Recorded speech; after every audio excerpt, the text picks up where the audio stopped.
Hey, how's it going, everybody? Welcome back to the channel. And so I'm going to be giving you guys my updated video on Google Fi in 2021 summer. Let you guys know how the service has been for me. Also, you know what? I might as well just throw in a little bit of back history of Google Fi because, spare people from having to go jump videos to see what Google Fi is all about. So let me just kind of start off by saying that Google Fi is a MVNO company that uses both T-Mobile and US Cellular's network. It does have roaming agreements with AT&T and Verizon, so you're pretty much covered where you go all across the United States, depending on which network you are connected to. Of course, I would not necessarily call Google Fi a prepaid, as the way that they bill you is very, very similar to postpaid. So it's an MVNO postpaid hybrid, because Google Fi does not have its own network built out from coast to coast. So you are relying on another carrier's network to access data, which is T-Mobile and US Cellular. Yes, at one point when it was Project Fi, they had Sprint access, but Sprint and T-Mobile has since merged. So even though it shows just T-Mobile and US Cellular, the same coverage that you had when you had Sprint, T-Mobile, and US Cellular is the same coverage you have right now. I just want to point that out. Of course, that depends if certain areas they had decommissioned Sprint towers, then that will play a factor. But majority of it is pretty much how it was before the merger with T-Mobile and Sprint. Now, Google Fi has three plans. They have the Fi Flex, they have the Simply Unlimited, and then they have the Full Unlimited plan. The difference between the Simply Unlimited and the Full Unlimited plan is a difference of $10. So $60 for Simply Unlimited, $70 for Fully Unlimited. With the Fully Unlimited plan, you get international calling from the US outbound. You also get international service when you travel around the world. I think in like 150 or 170 countries. But, it just works. There's no additional add-on. You don't add on any plan or anything like that to use your phone internationally. It just works if you have the Fully Unlimited. You also have data-only SIM cards and mobile hotspot for the Fully Unlimited plan. So you can get a data-only SIM card and put it like in an LTE-compatible tablet, or even in an older smartphone that's unlocked that you want to use on the side. You can do that with the Fully Unlimited plan. You also get 100 gigabytes of Google Cloud storage if you choose the Fully Unlimited $70 plan. And yeah, those are some nice things to have. Now, Simply Unlimited, it just has unlimited talk, text, and data. You use it here in the United States. There's no international calling outbound of North America. And the reason why I emphasize that is because you are able to call into, to Canada and Mexico, which is in the North American continent. But if you're calling to like China, Thailand, Laos, or maybe Greece, Rome, wherever, you'll pay the per minute rate. There's not like, you just can't just call. Like, I can call my mom in Thailand with Google Fi and I'm not paying a per minute rate. It's just a regular phone call for me. But that's the difference between the Fully Unlimited and Simply Unlimited. There is the third one, which is Fi Flex, and that's $20 for unlimited talk and text, $10 per gig of data that you use. So you pay by the data that you use. And I think the bill protection cutoff point is 6 gigs. So after 6 gigs, they stop billing you. But the throttle point is 15 gigs on the Fi Flex, which means that when you pass 15 gigs, you will be slowed down to, I think it's like 256 kilobits per second or 128 kilobits per second. And if you want more data, you got to pay. Now, with Simply Unlimited and Fully Unlimited, there's a 22 gigabyte data cap. So when you reach 22 gigs, you will be slowed down for the remainder of your bill cycle. However, you could add on more high-speed data, $10 per gig. So now that we got the plans out the way, couple things to duly note about Fi. First of all, the fact that you're able to use both T-Mobile and US Cellular. And I was able to test this out when I went to go see my dad in Oklahoma recently for Father's Day. I was able to force switch my device from T-Mobile's network to US Cellular's network. And there are different apps that you can use to govern that. Initially, the Fi capable phones do that automatically. You don't really see it. It doesn't tell you it's doing it. It just does it in background. However, you can download apps like Signal Check Pro, or even download a very helpful app known as Fi Switch, and that will actually tell you which network you're connected to, what LTE band you're connected to, and it'll also give you the option of force switching to US Cellular or T-Mobile. So really nice, apps to use. So might want to check those out. Now let's talk about the international usage and how that works, because I just found out something recently new, and shouts out to the person who shared the story. So this is something that, I figured that some people who travel outside the country may be able to, just some info for you guys. So you could use Google Fi service outside of the United States. I think you can use it for 365 days outside of the United States. So once you reach that threshold point, they will disconnect your international data services.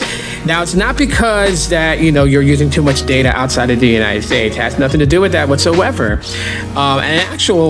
It's because there are people who come to the US, they will buy Google Fi service because it's much cheaper than what they're being offered back home, or has more benefits to it than what they have back home in their home country. And since there's no additional add-on, there's no requesting to be able to use it internationally, you just have to be on the $70 plan.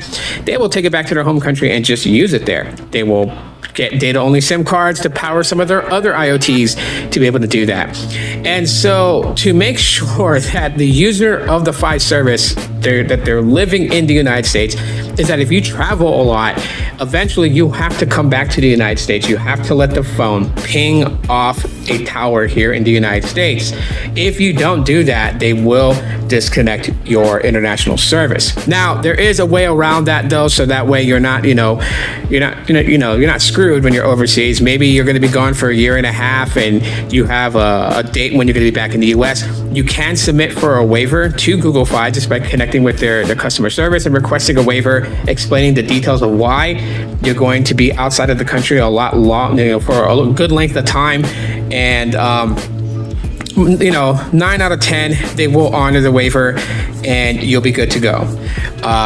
But yes, that is the only new thing I recently learned about Google Fi and international usage, is that they will disconnect for a lengthy period of time that your phone has not connected to a tower here in the US. So keep that in mind if you travel a lot, or outside of the United States. So yes, Google Fi does sell phones. They have the Pixel devices. They will always carry the Pixel devices, and that's always a pretty good thing. The Pixel devices are what's called Fi capable, so they have that switchability. There are several other devices that are non-Pixels that have the Fi switch capability, like the newer Samsungs that are sold on Fi, as well as Motorola devices sold, and even some of the older ones like the LG G7 ThinQ and the V35 ThinQ. Those can smart switch between US Cellular and T-Mobile. You could use Fi on an unlocked device. It has to be able to connect to T-Mobile's network. So if you have an unlocked phone, maybe like you have like a Huawei or Xiaomi, or even an iPhone, you can use that on Fi. The only difference between those and the Fi capable phones is that any unlocked phone that you bring to Fi will only connect to the T-Mobile network. So you wouldn't be able to smart switch it over to US Cellular. It won't have that capabilities built into the modem to do such a thing. But you can use just about any device. You can use an iPhone. You can just whatever you want.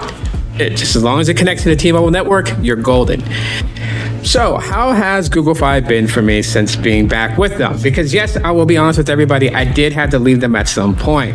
And that was when I was going through a rough patch of a time, moving between places that at a certain time I didn't have home Wi-Fi, so I was constantly relying on my phone. And with the 22 gigabyte cap, with me uploading videos to YouTube and stuff like that, it ate the data pretty fast. So with that being said, for a small time, I moved over to Metro by T-Mobile just to have that unlimited access. Even though it was a 35 gig cap on Metro by T-Mobile, it really didn't cap me there. It's more of deprioritization rather than cap. With Fi, it's an actual cap. You pass 22 gigs, they slow you down. On Metro, you pass 35 gigs, anytime it's congested, they slow you down for the moment. Once the congestion's over, your speeds return to normal. And I needed that for about a month or two. But after, getting resituated and things like that, having home Wi-Fi access, I went back to Fi because of the benefits that I get out of it. It allows me to call my mom in Thailand, so I'm able to keep track of her, see how she's doing and everything like that, since she lives in another country. And the second thing about it is a data-only SIM cards. It allows me to use multiple devices that I have. I use Google Voice as my main phone number, so anyone that has my phone number obviously has my Google Voice number. And so whatever phone that I take is going to ring when someone calls me or sends me a text message. Speeds are decent. It depends where T-Mobile has great coverage at. So if you're in a city that is heavily congested by T-Mobile users, you will experience sudden slowdowns and maybe not the best speeds at all whatsoever. You also have to take into consideration that Google Fi is an MVNO. Therefore, its network priority access is much lower than T-Mobile postpaid, and they're not going to give the same priority access as T-Mobile postpaid customers because they don't want people jumping ship going to Google Fi. They are allowing a portion of their network to be used by Fi customers, but they're not wanting to give a company that is giving I won't say so much, but it's giving good things to entice their customers to switch over to Fi. So they got to maintain the balance there. Yes, Fi is pricey in my opinion, $70, and that's not with taxes and fees included. They don't do the taxes and fees included. So if you're paying $70, you have to factor in your state sales tax and all that other stuff into it. So you could be paying closely to $80 for the service. Go figure. But it's bearable to a degree of what I'm getting out of it. Technically, I have what I consider the unorthodox family plan. So even if I'm paying my bills aging roughly around $76 and some change, with all the data only SIM cards that I have, I can have 5 phones active, being able to use, and paying that much. So technically, I kind of get my money's worth out of it. The fact that, there's even good deals when it comes to their phones itself. Like with the Pixel 4a currently right now, there's this subscription thing that they've started where you subscribe to them for 2 years. You get the Pixel 4a discounted with monthly installment payments. And at the end of your 24 months, you are given the option to upgrade to a newer phone that Fi is offering. Now, you don't have to submit your Pixel 4a back to them. That's yours. Once you're done with the final payment, it's yours to keep. But then you can just go in to getting a newer device and continuing on with monthly payments for that device. So that's actually a pretty neat thing that they have there. So this is actually beneficial for somebody who travels outside the country a lot. Just remember what I said at the beginning of the video where I was talking about having to at least come back to the US and allow the phone to ping off of a native United States tower. Therefore, you can continue your international data services traveling outside the country and being out from the country a lot longer. Just remember that. Also remember the waiver too, because that'll actually help. But in total, so there's not a lot of things I would say is absolutely perfect compared to other prepaid companies out there and the things that they offer. However, this for me has been a pretty good fit. And as long as Google continues to provide this service known as Google Fi, I will continue to be a customer of them because I do love the things that I get out of it. And T-Mobile just happens to be okay in places that I go, and the speeds that I get is enough for me to do what I need to do on the daily. Having the access to data-only SIM cards allowing me to use other unlocked devices, including a tablet and a Chromebook, is great. And instead of having to go through the whole thing of setting up hotspot on my phone and turning it on and then signing it into another device, I just pop the data-only SIM card in my other device and it's functional and it works. In all, I gotta say that, I'm looking to the future of Google Fi and what they're going to bring to the table for customers. And I think that, for those people who have been interested in them, why not give them a shot? You have nothing to lose giving them a shot, trying them out. If you have a device, a Pixel device, and it has eSIM, you can just sign up for service, use the eSIM on it. I would recommend a physical SIM. I found that network connectivity has been a lot better with a physical Google Fi SIM in the phone instead of just relying on eSIM. But that's just me. So if you guys enjoyed the video, smash the like button to let me know that you guys enjoyed it. If you have not subscribed to the channel, go ahead and hit that subscribe button. We appreciate it. And that's it for right now, guys. See you on the next one. As always, aloha.